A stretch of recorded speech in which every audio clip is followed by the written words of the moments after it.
ਸੋ ਦੇ ਮਿੱਤਰੋ, मैं थोड़ा अपना वीर मलिक बशीर देश पंजाब यूट्यूब चैनल तो मैं अज कमिश्नर रावलपिंडी लियाकत अली ਚੱਠਾ ਨੂੰ कुछ इंज आखांगा।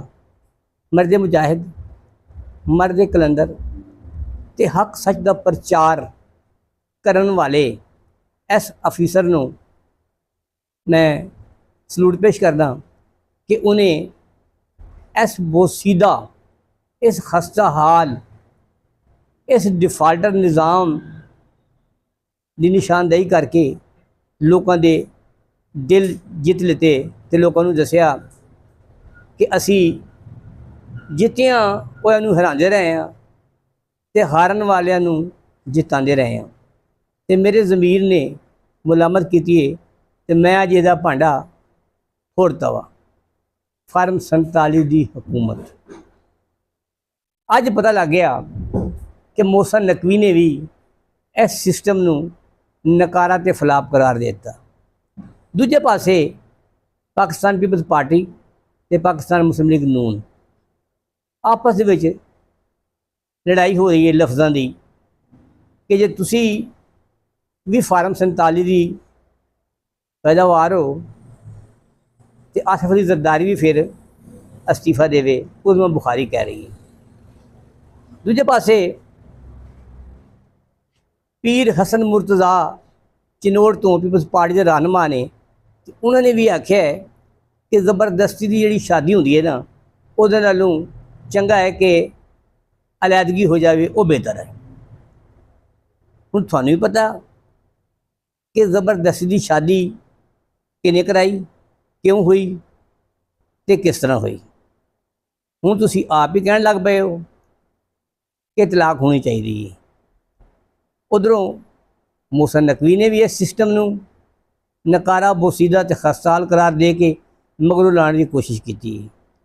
हुण तो ये अफवाहां चल पईयां वां कि कुछ पार्लीमेंटेरियन PMLN दे अपने मुस्तकबिल की बेहतरी लई उन्होंने भी हथ पैर मारने शुरू कर दिते ने।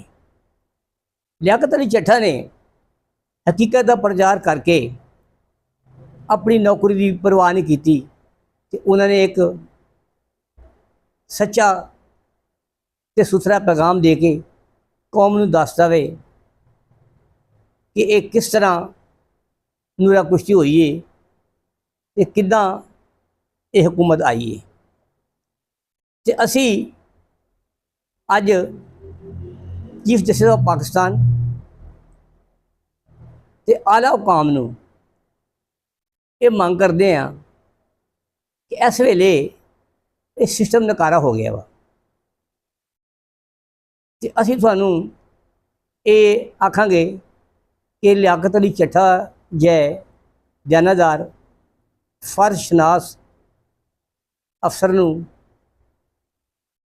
रिहा किया जाए, आज़ाद किया जाए ते जिहड़ी उन्हां दी सर्विस की बाकी खिदमात रहिंदियां ने उन्हें दोबारा बहाल किया जाए।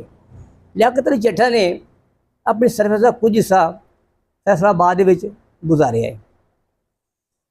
मेरी उहदे नाल सरसरी जही कदी ना कदी मुलाकात होंदी सी। वो फर्शनास ते दयानतदार अफसर सन, कदी किसी नूं उन्होंने गलत मशवरा नहीं दिता, गलत गाइड नहीं किया। इसलिए मैं अपना फर्ज समझदा सी कि उन्हां लई मैं एक वीडियो बनावां ते फैसलाबाद की नुमाइंदगी करां, क्योंकि फैसलाबाद दे विच DOC भी रहे ने ते डायरैक्टर जनरल FD भी रहे ने। उस तो इलावा भी ताजरां दे नाल, साफियां दे नाल, मतलब कि मैं इंज आखांगा कि हर मकतबा फिक्र के लोगों नाल उन्हां दा वतीरा सही रहा वा।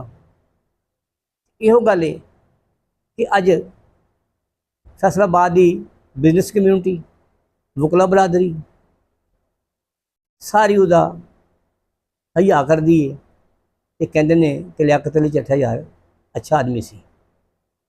ये होंदी है किसी की खूबी ਜਿਹੜੀ ਉਹਦੀ ਗੈਰ ਮੌਜੂਦਗੀ ਦੇ ਬਾਅਦ ਬਿਆਨ ਕੀਤੀ ਜਾਵੇ। ਤੇ ਅਸੀਂ ਦੁਬਾਰਾ ਅਪੀਲ ਕਰਦੇ ਹਾਂ ਕਿ as soon as possible immediately please release ਦਾ ਲਿਆਕਤ ਅਲੀ ਚੱਠਾ, ਉਹਨੂੰ ਆਜ਼ਾਦ ਕੀਤਾ ਜਾਵੇ ਤੇ ਉਹਨੂੰ ਜਿਹੜੀ ਉਹਦੀ ਬਾਕੀ ਸਰਵਿਸ ਬਕਾਇਆ ਉਹਦੇ 'ਤੇ ਬਹਾਲ ਕੀਤਾ ਜਾਵੇ। ਉਮੀਦ ਹੈ ਕਿ ਤੁਹਾਨੂੰ ਇਹ ਵੀਡੀਓ ਚੰਗੀ ਲੱਗੇਗੀ। ਜੇ ਚੰਗੀ ਲੱਗੇ ਤਾਂ ਲਾਈਕ ਕਰ ਛੱਡਣਾ, ਸਬਸਕ੍ਰਾਈਬ ਕਰ ਛੱਡਣਾ। ਲਾਈਕ ਕਰੋ, ਸਬਸਕ੍ਰਾਈਬ ਕਰੋ ਤੇ ਸਾਡਾ ਮਾਣ ਵਧਾਓ। ਜਿਵੇਂ ਜਿਵੇਂ ਪਾਕਿਸਤਾਨ, ਜਿਵੇਂ ਸੋਹਣਾ ਦੇਸ਼ ਪੰਜਾਬ, ਹੱਸਦੇ ਵਸਦੇ ਖੁਸ਼ ਰਹੋ ਤੇ ਹਮੇਸ਼ਾ ਸੱਚ ਦਾ ਪ੍ਰਚਾਰ ਕਰਦੇ ਰਹੀਓ।